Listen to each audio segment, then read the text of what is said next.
écoute, écoute, j'ai un truc à te raconter. Alors, ce n'est pas parce qu'on a obtenu un agrément à l'adoption qu'on va devenir parent. En fait, toute l'adoption repose sur le fait de chercher une famille pour un enfant et non l'inverse. Alors, ça implique que, en tant que parent, on est un peu dans une démarche passive où on attend d'être contacté par le département qui cherche des parents pour un enfant pupille de l'État.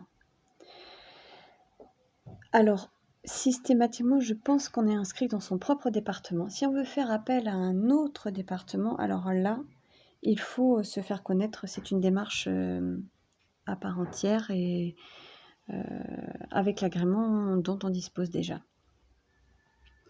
Après, si on souhaite s'orienter vers une adoption internationale, alors là, il vaut mieux se rapprocher d'une OAA qui va mettre en relation avec les pays. Alors une OAA, elle se fixe sur un pays, parfois deux, mais majoritairement c'est un pays. Et ils ont leur propre système d'évaluation, d'entretien, etc. Mais avant tout ça, il faut choisir le pays.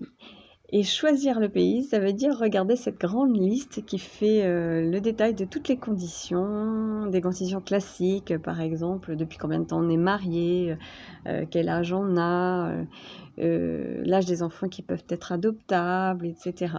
Mais aussi, il peut y avoir des critères très originaux, comme une certaine valeur du patrimoine, fournir des attestations comme quoi on pratique régulièrement telle ou telle religion, ou donner son indice de masse corporelle.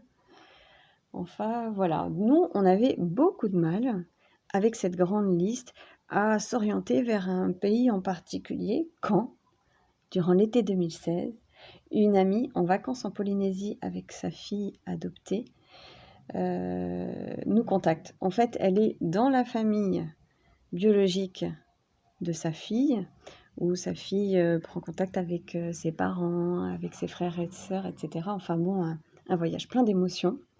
Quand elles entendent parler d'une maman qui cherche à confier un enfant à une famille de métropolitains. Et là, naturellement, elles nous contactent et elles nous demandent si nous, on a déjà envisagé l'adoption à Tahiti. Alors, un peu fébrile, on lui dit que oui, bien sûr. Et puis, c'est à la suite de ça qu'on pianote sur notre ordinateur pour faire toutes les recherches et découvrir ce qu'est le Fa'amu, l'adoption en Polynésie. Et là, pouf, méga coup de cœur. Alors voilà, on découvre ce qu'est l'adoption en Polynésie et la première graine est semée. Finalement, ce bébé-là est resté dans sa famille, mais c'est grâce à ce bébé-là qu'a commencé notre très grande aventure.